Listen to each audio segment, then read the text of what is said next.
Apakah kamu pernah berpikir, mengapa Alkitab menyebut orang percaya sebagai orang kudus di dalam Kristus, namun kita masih terus berjuang melawan dosa? Inilah sebuah paradoks yang sering dihadapi oleh banyak orang Kristen.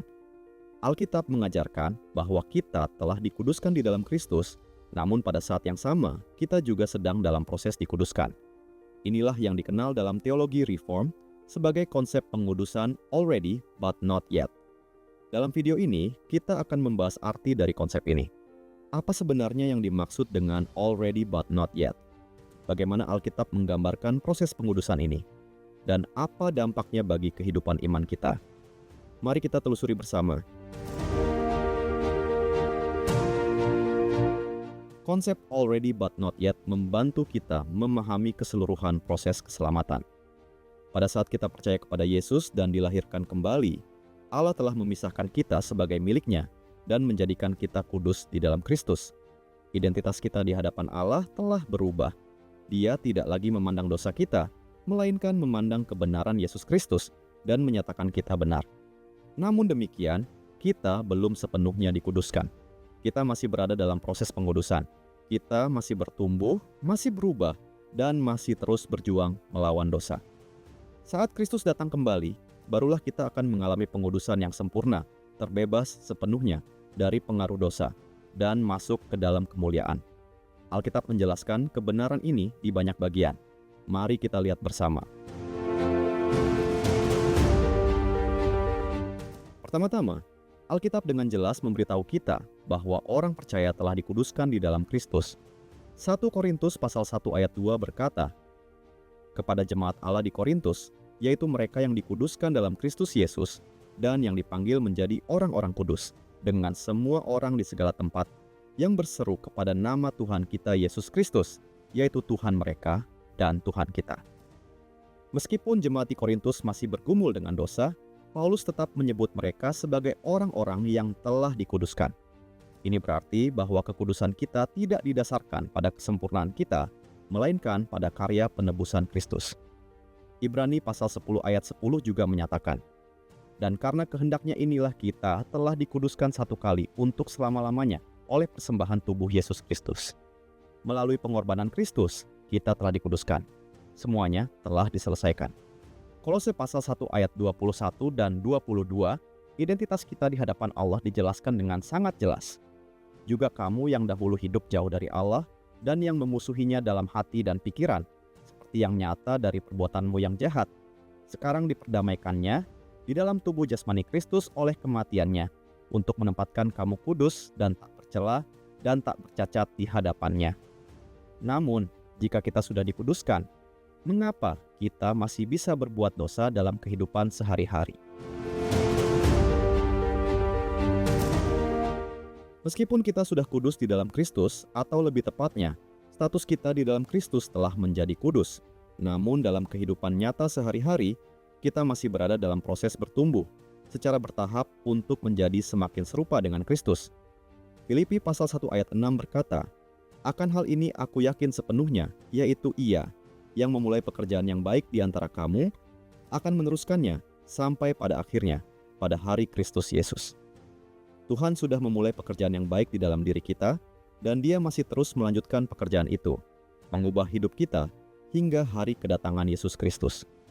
2 Korintus pasal 3 ayat 18 menggambarkan pertumbuhan rohani kita secara progresif. Dan kita semua mencerminkan kemuliaan Tuhan dengan muka yang tidak berselubung. Dan karena kemuliaan itu datangnya dari Tuhan yang adalah Roh, maka kita diubah menjadi serupa dengan gambarnya dalam kemuliaan yang semakin besar. Pengudusan dalam hidup kita adalah proses seumur hidup. Roh Kudus bekerja dalam kita, selangkah demi selangkah, membawa kita bertumbuh menuju keserupaan dengan Kristus. Ibrani pasal 10 ayat 14 juga dengan jelas menyatakan kebenaran pengudusan yang progresif ini. Terutama di dalam bahasa aslinya, yaitu bahasa Yunani, kita bisa melihat hal ini dengan sangat jelas. Sebab oleh satu korban saja, Ia telah menyempurnakan untuk selama-lamanya mereka yang Ia kuduskan. Kata mereka yang Ia kuduskan dalam bahasa Yunani menggunakan bentuk present participle, yang artinya adalah mereka yang sedang dikuduskan. Yang menunjukkan tindakan pengudusan yang masih terus berlangsung, yaitu suatu proses yang belum selesai. Perhatikan dengan seksama paradoks ini. Kita sudah dikuduskan di dalam Kristus, namun kita masih berada dalam proses pengudusan. Inilah inti dari konsep already but not yet. Apakah kamu bisa melihat keindahan dari kebenaran ini? Status kita di dalam Kristus sudah kudus, tetapi setiap hari kita terus dikuduskan. Dan Roh Kudus bekerja dalam kita untuk menguduskan dan membentuk hidup kita hari demi hari agar serupa dengan Kristus. Inilah inti dari already but not yet.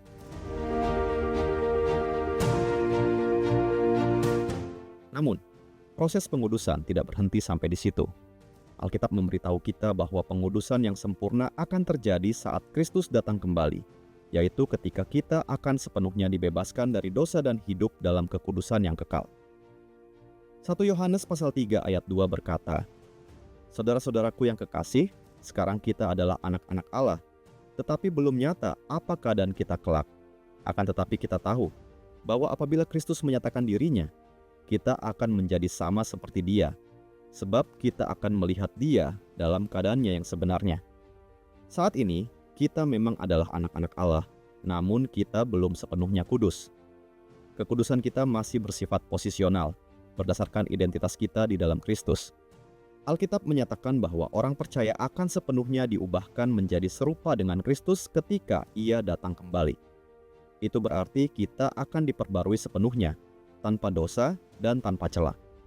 Hal ini juga mencakup transformasi tubuh kita, seperti yang disebutkan dalam Filipi 3:21, bahwa tubuh kita akan diubah menjadi serupa dengan tubuhnya yang mulia.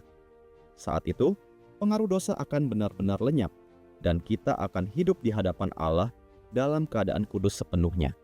Roma pasal 8 ayat 30 menyatakan bahwa Allah telah menentukan kita untuk dimuliakan. Ini adalah pengharapan yang pasti bagi setiap orang percaya. Inilah tujuan akhir kita, menjadi benar-benar kudus di dalam Kristus. Janji ini memberi kita pengharapan yang pasti, sehingga kita dapat tetap setia dalam iman dan terus mengejar kekudusan dalam kehidupan sekarang. Pada akhirnya, janji Allah menjamin bahwa kita akan sepenuhnya mencerminkan kemuliaan Kristus dan hidup bersamanya untuk selama-lamanya. Ketika kita memahami pandangan pengudusan dalam konsep already but not yet, kita akan semakin mengerti bagaimana seharusnya kita menghadapi dosa. Bukan karena kita sudah sepenuhnya kudus di dalam kehidupan sekarang ini, melainkan karena Tuhan sedang membentuk kita. Ini juga mengingatkan kita bahwa pertumbuhan iman adalah proses yang berlangsung terus-menerus, bukan sesuatu yang tercapai dalam sekejap. Lalu, apa pengaruhnya dalam kehidupan kita sehari-hari? Bagaimana kita dapat menerapkan kebenaran ini dalam kehidupan nyata?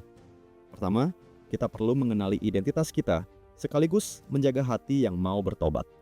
Kita telah dipisahkan bagi Tuhan di dalam Kristus. Status kita sudah suci dan dibenarkan, tetapi kita juga masih dalam proses terus-menerus untuk diubah, disucikan agar serupa dengan Kristus. Jadi, ketika kita jatuh dalam dosa, jangan terlalu keras menyalahkan diri sendiri, tetapi juga jangan meremehkan dosa. Perasaan bersalah yang tepat bisa menjadi pengingat bahwa kita perlu kembali kepada Tuhan, bukan untuk membuat kita terjebak dalam penyesalan yang membuat kita menjauh dari Tuhan. Kita perlu belajar mengakui dosa dan bertobat, serta percaya bahwa Tuhan mengampuni dan menolong kita, dan Tuhan juga ingin agar kita terus bertumbuh. Pengudusan adalah perjalanan seumur hidup, dan setiap hari adalah kesempatan untuk belajar hidup di dalam kekudusan. Kita hidup kudus bukan supaya Tuhan lebih mengasihi kita, tetapi karena Dia sudah terlebih dahulu mengasihi kita, maka kita mempunyai kerinduan untuk hidup lebih menyerupai Dia. Kedua, pertumbuhan rohani membutuhkan disiplin. Pengudusan progresif bukanlah sesuatu yang terjadi secara begitu saja, melainkan memerlukan keterlibatan dan kesediaan kita. Tuhanlah yang mengubah kita, tetapi kita juga perlu merespons dengan kesediaan untuk meluangkan waktu berdoa, membaca Alkitab, dan taat pada pimpinan Roh Kudus untuk hidup suci. Dalam proses pengudusan ini, kita pasti akan mengalami kejatuhan dan kelemahan. Namun pengalaman-pengalaman tersebut bukan untuk membuat kita putus asa, melainkan untuk mengingatkan kita agar semakin bergantung kepada Tuhan. Setiap pergumulan adalah kesempatan untuk belajar bersabar, taat, dan percaya kepada Tuhan. Ketiga, kita dapat melangkah dengan penuh pengharapan karena perjuangan melawan dosa hanya bersifat sementara. Meskipun saat ini kita masih menghadapi pencobaan dan kegagalan, keadaan ini tidak akan berlangsung selamanya. Ketika Yesus datang kembali, kita akan diperbarui secara sempurna, tidak lagi diperhamba oleh dosa, dan sungguh-sungguh mencerminkan gambar Kristus. Pengharapan inilah yang mampu membuat kita bertahan hingga akhir. Tidak peduli tantangan apapun yang kita hadapi, kita tetap bisa setia mengikuti Dia. Terakhir, fokus kita harus tertuju pada Kristus, bukan pada performa diri sendiri. Saat kita merasa pertumbuhan iman kita melambat, atau kita kembali jatuh dalam dosa yang sebelumnya kita pikir sudah kita kalahkan, kita dengan sangat mudah untuk merasa kecewa. Namun, inti dari pengudusan bukan membandingkan diri dengan orang lain, atau terobsesi dengan sejauh mana pertumbuhan kita, melainkan kita harus terus memandang kepada Kristus. Dia sudah memulai pekerjaannya di dalam kita, dan Dia pasti akan menyelesaikannya. Tugas kita adalah terus percaya kepadanya, taat kepadanya, dan hidup dekat dengannya.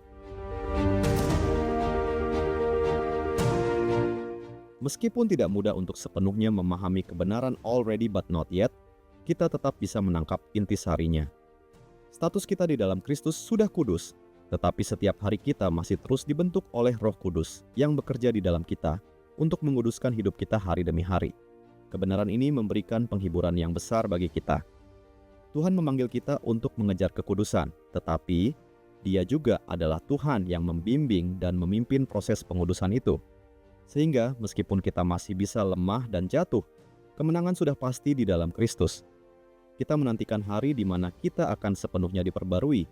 Tetapi sebelum hari itu tiba, mari kita melangkah dengan iman, percaya bahwa Dia sedang membentuk kita setiap hari agar kita makin serupa dengannya.